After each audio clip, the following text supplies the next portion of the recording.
countries.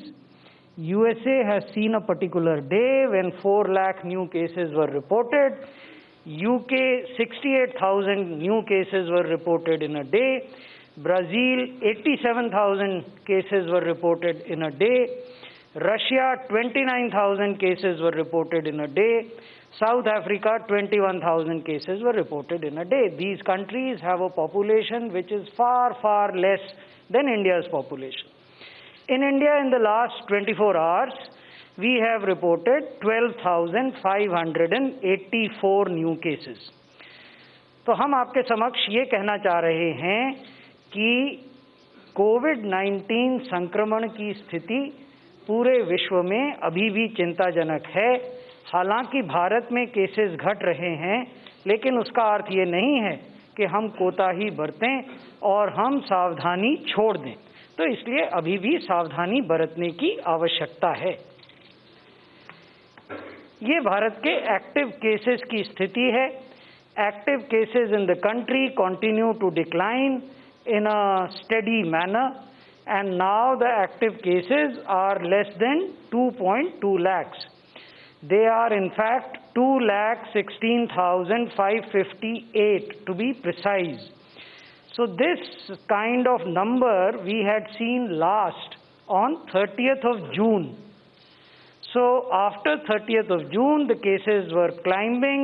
Mid-September, cases reached a very high level, and from mid-September till date, the new COVID cases in the country or active cases in the country have continued to decline.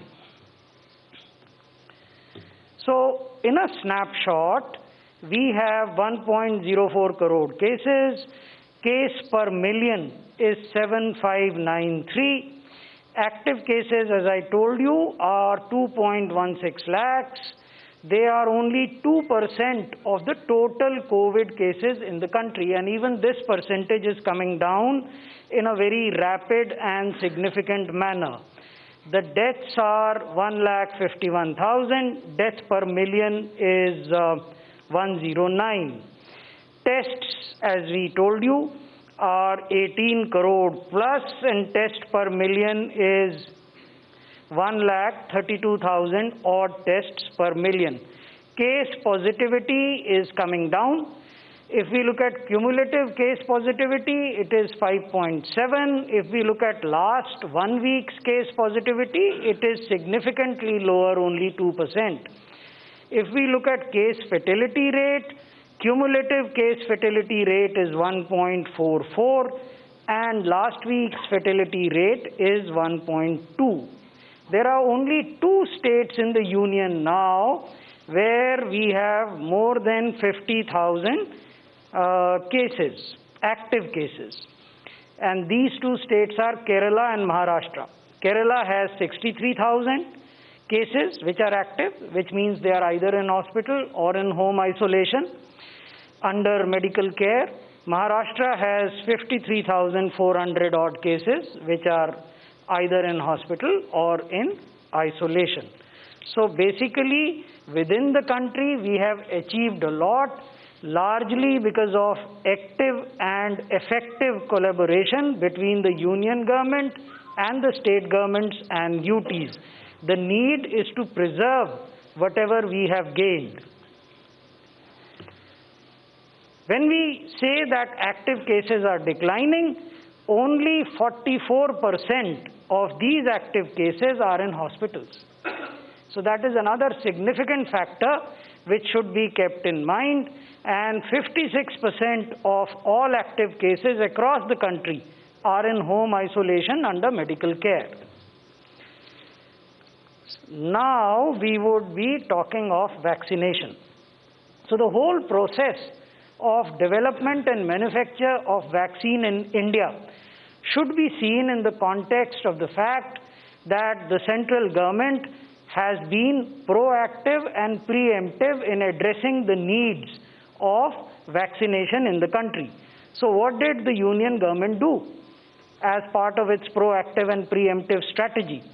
In May, as early as May 2020, a task force was set up to encourage indigenous research and development in vaccines, in pharmaceuticals, and in developing diagnostic kits. And this task force efforts have borne fruit in all these areas. In the area of pharmaceuticals, drugs have been repurposed in the country, they have been trialed, and they are being used to tackle COVID. Similarly, new diagnostic kits have been developed within the country, and obviously vaccines, we will tell you how research and development indigenously has happened in vaccines. So May 2020 was this task force. It is still effective and it is still meeting and encouraging the local industry, local R&D effort.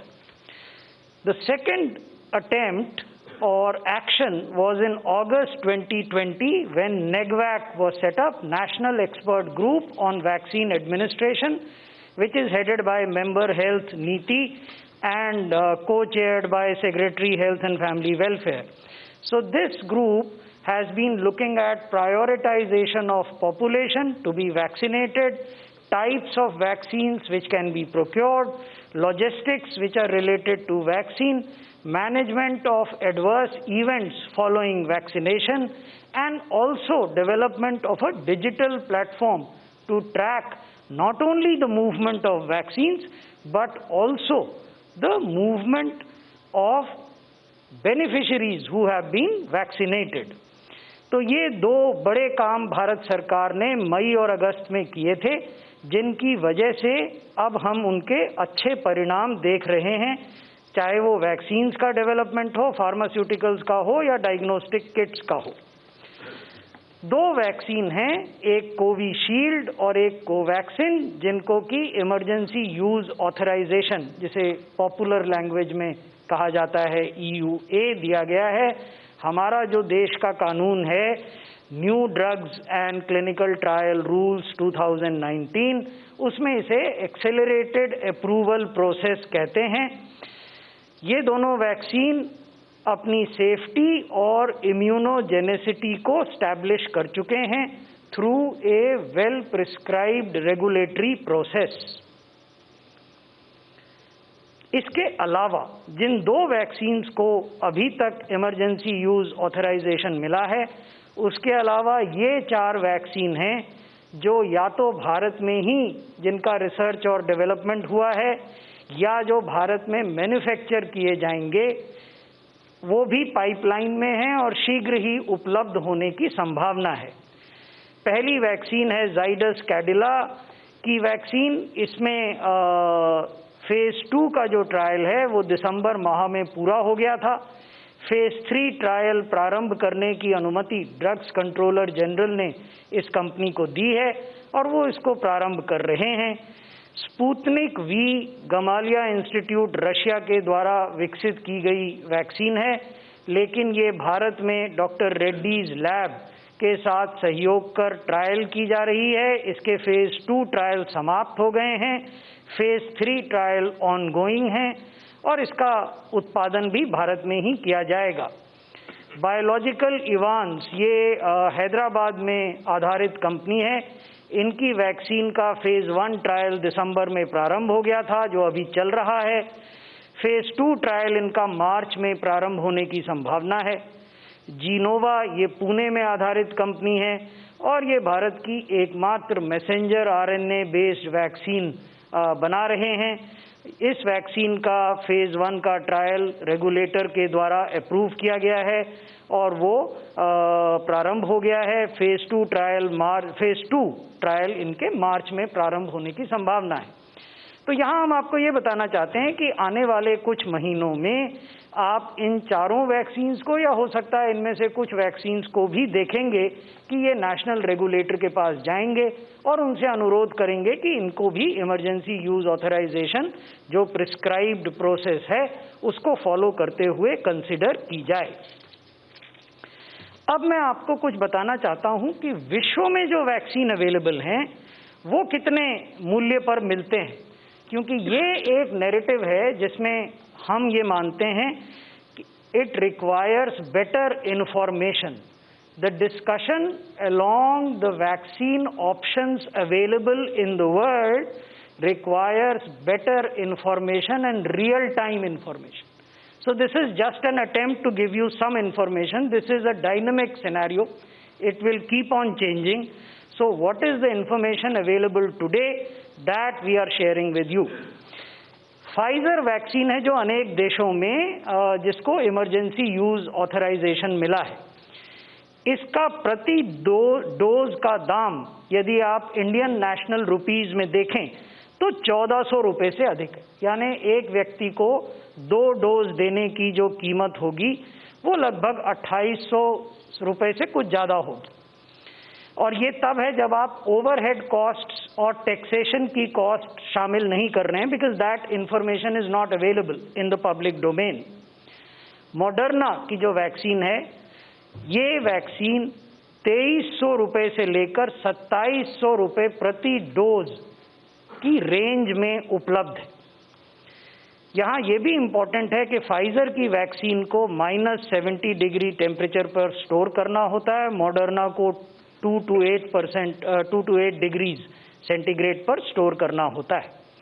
Sinopharm China की vaccine है और ये 5650 रुपये भारतीय रुपयों में, हमने आपको US डॉलर्स में भी उनकी कीमत दिखाई है, 5600 से अधिक रुपए प्रति डोज की दर से उपलब्ध है। साइनोवैक बायोटेक भी चाइना की वैक्सीन है, ये 1000 से अधिक रुपए प्रति डोज में उपलब्ध होती है। नोवावैक्स 1114 रुपये प्रति डोज है।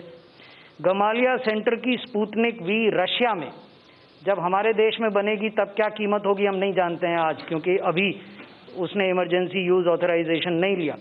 But today as it is being sold in other countries, वो जो दाम है वो 734 रुपये प्रति डोज है। और जॉनसन एंड जॉनसन की जो वैक्सीन है, इसका भी दाम 734 रुपये प्रति डोज है। फाइजर को अगर छोड़ दें तो बाकी जितनी वैक्सीन्स हैं वो 2 से 8 डिग्री टेम्परेचर पर रखी जा सकती हैं, परिवहन की जा सकती हैं। फाइजर को जरूर 70 डिग्री माइनस पर रखा जाना होता है। तो ये तो विश्व का सिनेरियो। हमारे देश में क्या हो रहा है?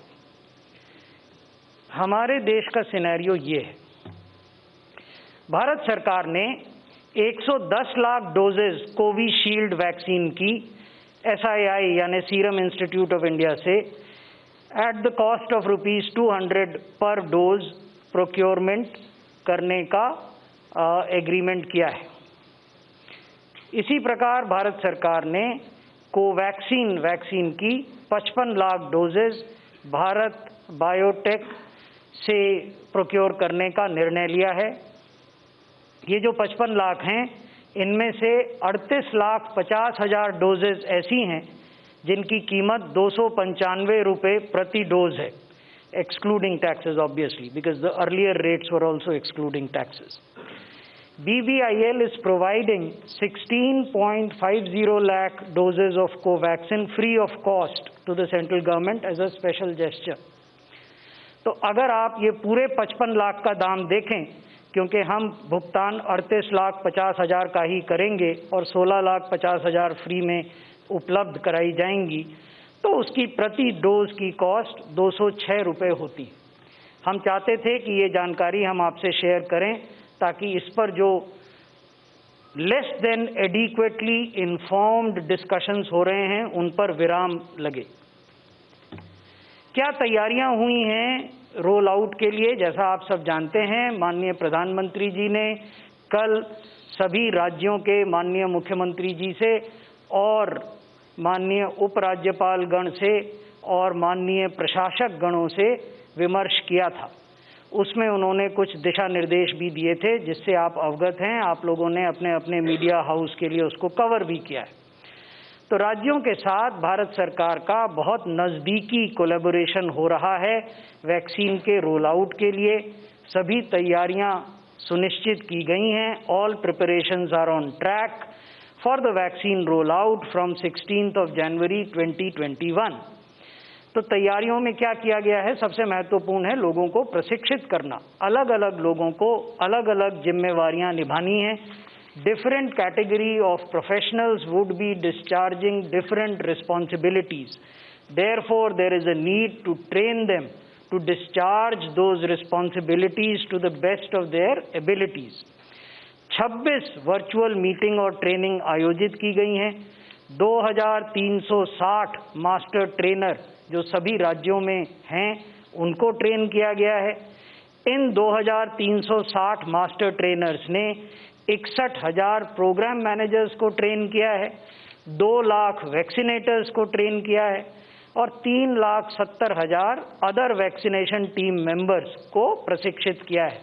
हमने आपको पहले बताया था कि एक वैक्सीनेशन टीम में 5 सदस्य होंगे, जिसमें एक वैक्सीनेटर होगा और 4 अन्य लोग होंगे। तो वो जो 4 अन्य लोग हैं उनका प्रशिक्षण भी आवश्यक है।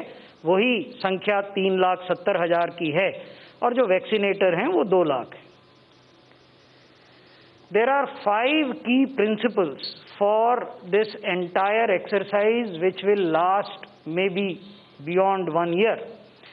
So the first key principle is to ensure people's participation, जन भागीदारी सुनिश्चित किया जाना बहुत आवश्यक है। दूसरा जो प्रिंसिपल है वो है utilise the experience of elections and universal immunisation programme. तीसरा है किसी भी एग्जिस्टिंग हेल्थ केयर सर्विसेज पर इसका कुप्रभाव न पड़े, खासकर जो राष्ट्रीय कार्यक्रम हैं। यानी हम ये नहीं चाहते जब कोविड प्रारंभ हुआ था तो बहुत सारी स्वास्थ्य सेवाएं बंद हो गई थीं, ऐसा न हो। अधिकतम यही हो सकता है कि अगर किसी चीज़ को हमें 2-3 दिन या 1 हफ्ते रीशेड्यूल करना है तो वो करें, लेकिन कोई भी स्वास्थ्य सेवा बंद ना हो जब हम कोविड वैक्सीनेशन चला रहे हैं। No compromise on scientific and regulatory norms and other standard operating procedures.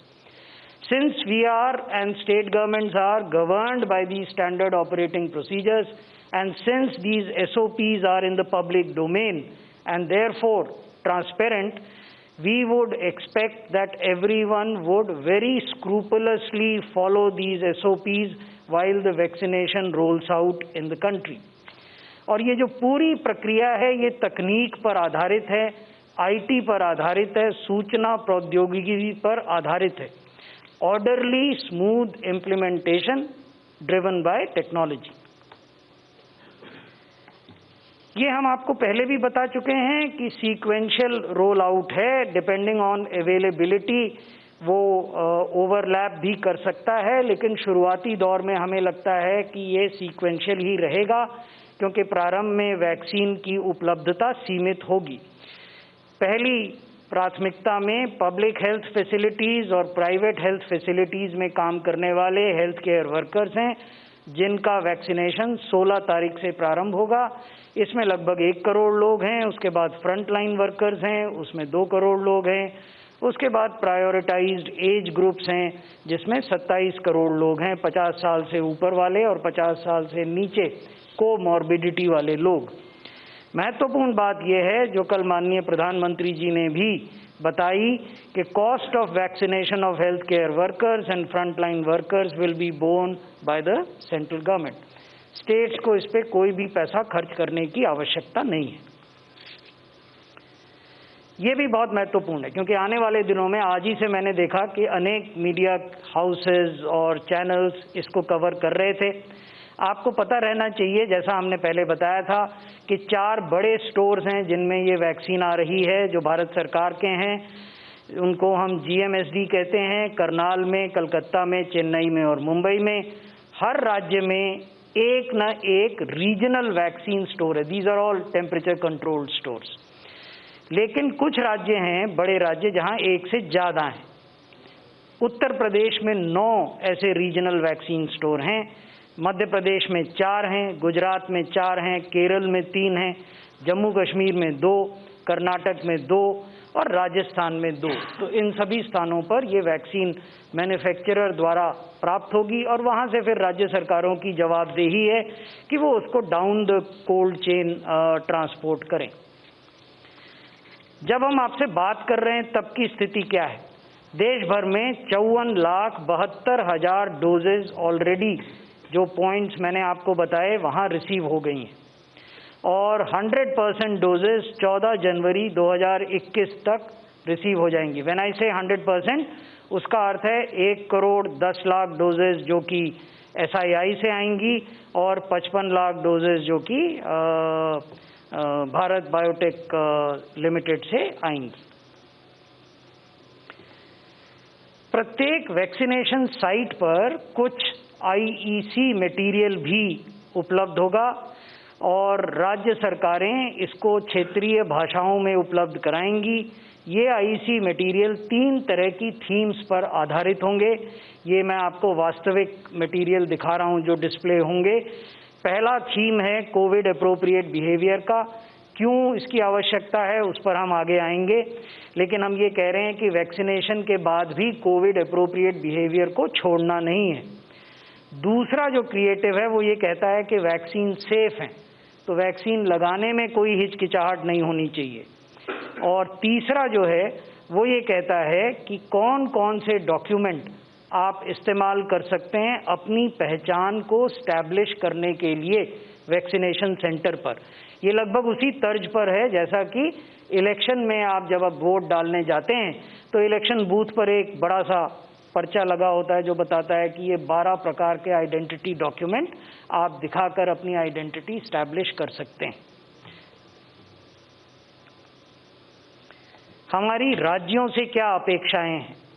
Our expectations from state governments and UTs is that all logistics should be ready for the actual rollout from 16th of January 2021.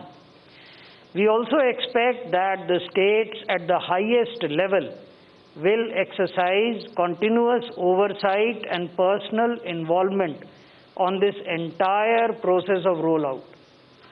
ये इसलिए ज़रूरी है क्योंकि ये कोई एक दिन, 10 दिन या एक महीने की प्रक्रिया नहीं है। We are not a country with a population of 6 crores.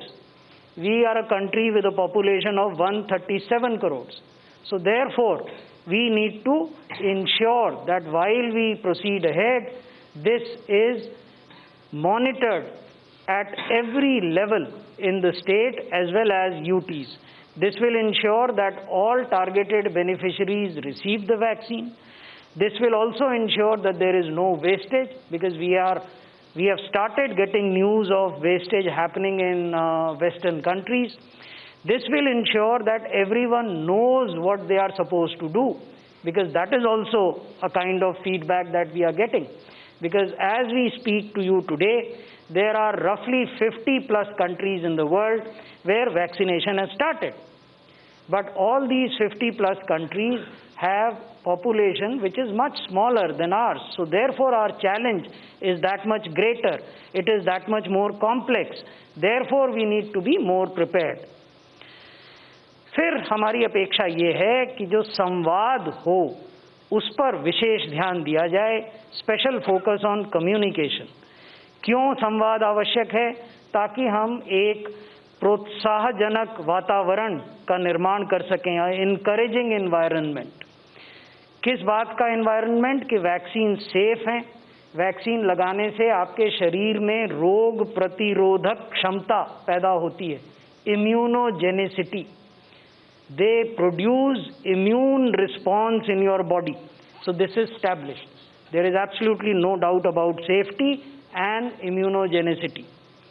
सबसे महत्वपूर्ण बात, there is a gap of 28 days between 2 doses, at least for the vaccines that we are administering in this country. And it is only after 14 days of receiving the second dose that effectiveness begins. So therefore, we are highlighting that COVID appropriate behavior is a must. You cannot say कि मुझे तो एक dose लग गया है, अब मैं कुछ भी कर सकता हूँ, या मुझे 2 डोज लग गए हैं, मुझे मास्क पहनने की ज़रूरत नहीं है। तो ये सब मिथ्या विचार अपने मस्तिष्क से निकाल दीजिए। जब वैक्सीनेशन हो उसके 14 दिन बाद ही उसका इफेक्टिवनेस प्रारंभ होता है। इसलिए हमारा करबद्ध निवेदन है, हाथ जोड़कर प्रार्थना है कि वैक्सीन की पहली डोज मिलने पर भी कोविड अप्रोप्रिएट बिहेवियर अपना कर रखें, दूसरी डोज मिलने पर भी कोविड अप्रोप्रिएट बिहेवियर अपना कर रखें और उसके 14 दिन बाद भी कोविड अप्रोप्रिएट बिहेवियर अपना कर रखें। बहुत बहुत धन्यवाद। धन्यवाद सर। मैं रिक्वेस्ट करता हूँ मेंबर हेल्थ नीति आयोग से सर। धन्यवाद। आज की इस प्रेस कॉन्फ्रेंस में मेन थीम वैक्सीनेशन की रही है और क्योंकि अब बिल्कुल हम करीब हैं वैक्सीनेशन प्रोग्राम को लॉन्च करने के लिए, इसी हफ्ते लॉन्च होगा, तो नेचुरल है कि हम उसकी चर्चा ज़्यादा डिटेल में करें। लेकिन ये भी नहीं भूलना चाहिए अभी भी कि इस महामारी का प्रकोप विश्व में बहुत ज़ोरों से चला हुआ है। हमारे देश में लगातार केसेस में कमी आ रही है और उससे भी ज़्यादा रीअश्योरिंग बात है कि डेथ्स में बहुत सिग्निफिकेंट कमी आई है। उसका नंबर 200 से नीचे है, अच्छी तरह से 167 है कल के अगर नंबर देखें। और केस फैटेलिटी रेट, जो मोर्टेलिटी रेट है, वो भी we are at a low number, and this is a very consistent pattern that we have seen in the last several weeks now, very reassuring. लेकिन उस situation में बिल्कुल नहीं है हम कि अपनी कार्ड को लो करें, अपनी सावधानियां कम करें, and also our responsibility toward our aggressive testing strategy, our containment strategy, contact tracing, all that has to be carefully monitored. As also those who become positive, their care, whether at home or in hospitals, has to be optimally instituted without any dilution in the standard of care. So, पहला तो यही आपके समक्ष प्रस्तुत करा है हम सब ने मिलके.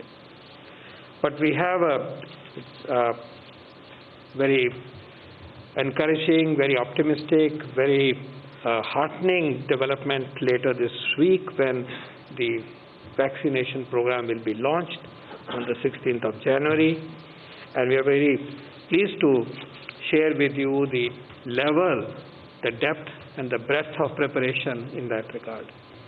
We believe it is very much in our grasp to mount a great program, the world's largest vaccination program eventually, as we build it up over months to come.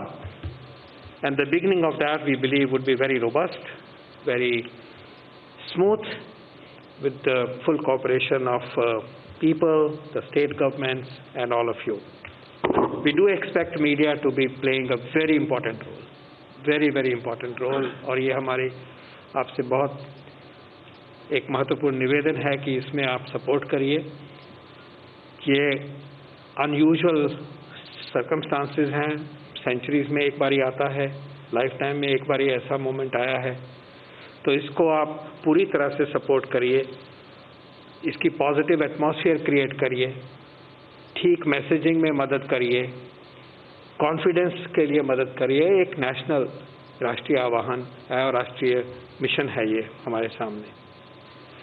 इसमें हमें और भी गर्व होता है कि देश में ही निर्मित 2 वैक्सीन इस्तेमाल किए जाएंगे और इन वैक्सीन के बारे में और बातें हम बताते रहते हैं, लेकिन आज हमने आपके सामने उद्धृत किया है कि क्योंकि अपने देश में बने हैं, वो कितने अफोर्डेबल हैं, कितने किफ़ायती हैं, कितने अच्छे हैं।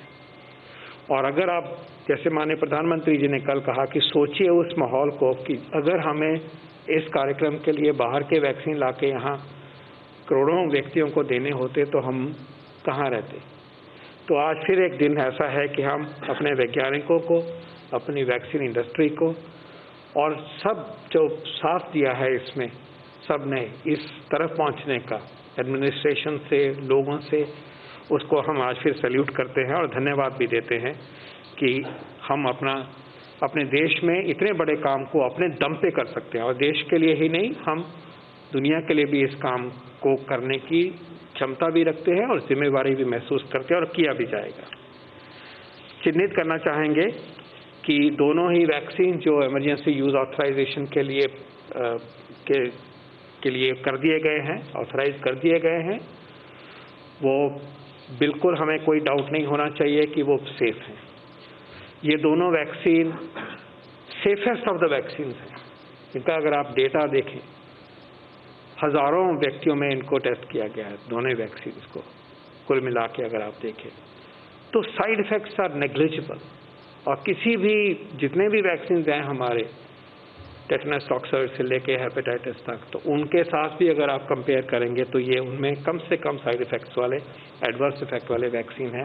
कोई रिस्क नहीं है। There is no risk of any significance.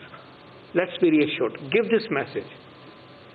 और इस मैसेज को बिल्कुल आपके सामने सच्चाई और जिम्मेवारी से हम प्रस्तुत कर रहे हैं। मामूली दर्द होगा, टीका लगने से होता ही है, मामूली हरारत होगी, लेकिन सेफ है, बिल्कुल सेफ वैक्सीन है। और हमें इन वैक्सीन को अपनाना है और इन वैक्सीन के द्वारा अपने को बचाना है, अपने परिवार को बचाना है और देश को इस महामारी से उभारना है। मैं ये कहना चाहूँगा कि हम शुरुआत स्वास्थ्य कर्मियों से कर रहे हैं और देश ने इस फैसले को सपोर्ट किया और माना कि शुरुआत होनी चाहिए इन्हीं प्रोफेशनल से शुरुआत होनी चाहिए, क्योंकि इन्होंने मिलकर हमें इस महामारी के कुछ दुष्प्रभावों को बहुत बहुत हद तक बचाया और आगे भी इन्होंने ही बचाना है। तो जब स्वास्थ्य कर्मियों को वैक्सीन लगता है तो एक तसल्ली उनको मिलती है, उनके परिवारजनों को साथ देने की ताकत बढ़ती है, क्योंकि एक बार बार आप बात सुनते हैं मीडिया में कि डॉक्टर या नर्स घर नहीं जा रहे थे कि काम करने के बाद इन्फेक्शन लेके मैं घर जाऊं और मेरे पिताजी माताजी वहाँ हैं और मेरे बच्चा वहाँ है। इतना सेक्रीफाइस किया है, तो ये प्रोटेक्शन उनकी तो है ही, उनके द्वारा पर्टिकुलरली उनके परिवारजनों की प्रोटेक्शन भी इसमें उद्धृत है और समाज के लिए भी है कि संक्रमण आगे नहीं जाएगा। तो ये बहुत ही अच्छा फैसला है और सब देशों ने लगभग इसी तरह से इस वर्ग को सामने रखा है।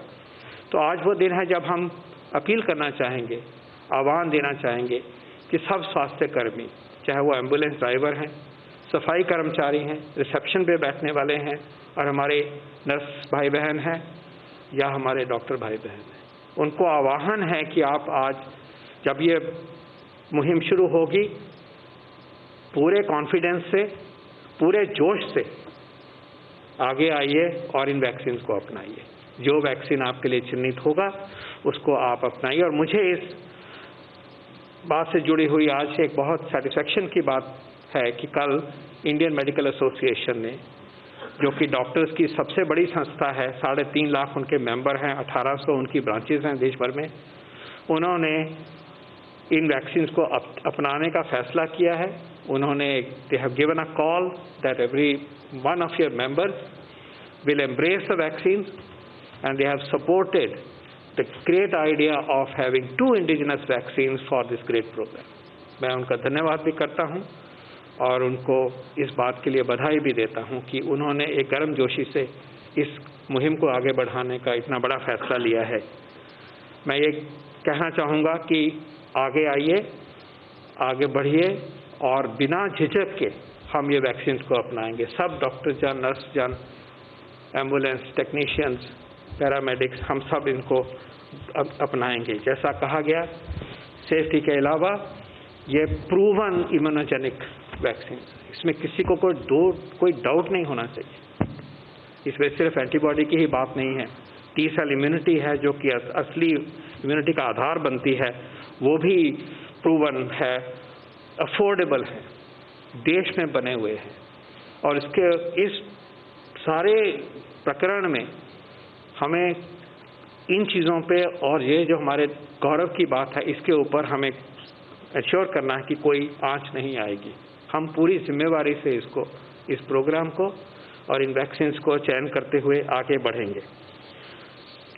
इसी तरह से अब आगे बढ़ते हुए हम सब की जिम्मेवारी है कि ठीक इन्फॉर्मेशन को एक्सेस करें, इन्फॉर्मेशन जो ऑफिशियल सोर्सेज से मिलेगी उसके साथ जुड़े। और एक और बात महत्वपूर्ण है कि जो भी संस्थाएं ज़िले के लेवल पे मदद करना चाहती हैं, चाहे रोटरी है, लायंस हैं, हेल्पेज है, जो भी संस्थाएं हैं, सेंट्रल से तो एक आह्वान की बात हो सकती है, वो जुड़े भी हुए हैं हमारे साथ, लेकिन असली काम जो है ग्राउंड पे होना है, शहरों में होना है, ज़िलों में होना है, तो वो ज़रूर अपने डिस्ट्रिक्ट एडमिनिस्ट्रेशन की तरफ अपना हाथ बढ़ाएं, मिलके इस मुहिम को सक्सेस करें। और वो बहुत ज़रूरी है क्योंकि जन भागीदारी का पहला पॉइंट सेक्रेटरी सर ने हमें दिखाया, और अब ये मौका है कि जन भागीदारी दिखे, और इस जन भागीदारी में आप जानते हैं कि आपका रोल जो है वो सबसे महत्वपूर्ण है, और उस जन भागीदारी में आप अपना पॉजिटिव और प्रोएक्टिव रोल आप दिखाएंगे, ठीक मैसेजिंग के लिए, ठीक वातावरण पैदा करने के लिए। ये हमारी रिक्वेस्ट है और अपेक्षा भी है। इन्हीं बातों के साथ मैं अपना बधाई देता हुआ आपका धन्यवाद करता हूं, और ये भी अंत में कहने की बात है फॉर रिकॉर्ड से कि आज दुनिया में जितने भी वैक्सीन हैं वो इमरजेंसी यूज़ ऑथराइजेशन के अंतर्गत ही ऑपरेट हो रहे हैं। हम उस फ्रेमवर्क, साइंटिफिक फ्रेमवर्क में ही ऑपरेट हो रहे हैं, ये हमें याद रहना चाहिए। और चाहे फाइजर है, मॉडर्ना है, कोई भी वैक्सीन है, और देश में अभी तो 4 वैक्सीन तो इमीडिएट हमारे पाइपलाइन में दिखाई दे रहे हैं। तो हमें जहाँ तक हम पहुँचे हैं उसका गर्व है, और उसके लिए हमें मानना है, कॉन्फिडेंस से बात करनी है, और आगे ऑप्शन और बढ़ेंगी। इस मुहिम में तेज़ी और आएगी जैसे जैसे हम आगे इसमें इस साल में बढ़ेंगे। बहुत बहुत धन्यवाद। धन्यवाद sir. 47। I have 2 questions. Number one, please what, long to ask only one question. No, related question, sir. First, sir, as to what will be the maximum time gap between the first dose and the subsequent dose, and secondly, sir, whether it could be administered on a patient of coronavirus.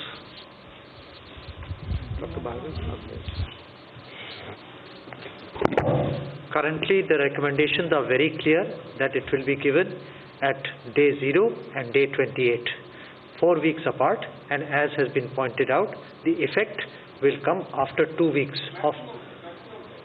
At the moment, we are just considering on 0 to 28 days, and we would like to focus on that. There is some literature in the world which is showing that you can give up to 6 weeks, and some countries are also discussing whether it can be given at a bigger gap. But at the moment, we would like to stick to 4 weeks, and we would like our the first phase to be at 4 weeks till more knowledge is attained. 55.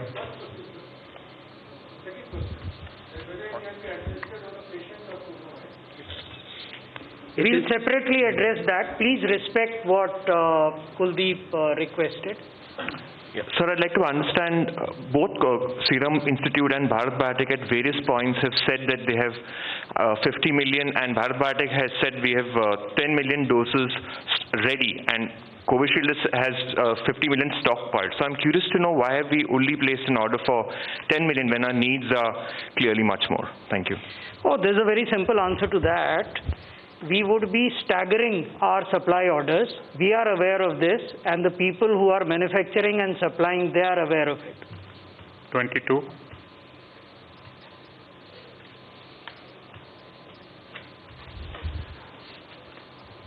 Sir, 2 vaccine हैं, Covishield, Covaxin. तो राज्यों के पास या लाभार्थी के पास क्या ये option होगा कि चूज कर सकें कि हमें कौन सी लगवानी है, या ये लगवाएंगे, ये नहीं लगवाएंगे? क्या ऑप्शन होगा?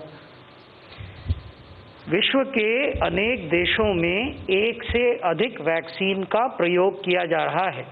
किसी भी देश में अभी लाभान्वितों को इस प्रकार की ऑप्शन उपलब्ध नहीं है। Last question, 31. So like we saw the updates of COVID cases centrally, will there be a central point where we will be getting updates, or if any hiccup is there in the vaccination? We believe in regularly interacting with all of you. Many of you are very close friends, not only of Dr. Bhargav, Love, Dr. Paul and me, but also of Kuldeep. So therefore, rest assured, we will be interacting with you, and we will be sharing all information with you. Friends, you can continue to send your question, if any, to ADG Health or to me, and ensure that you will get the reply. Thank you very much, sir. Thank you, friends.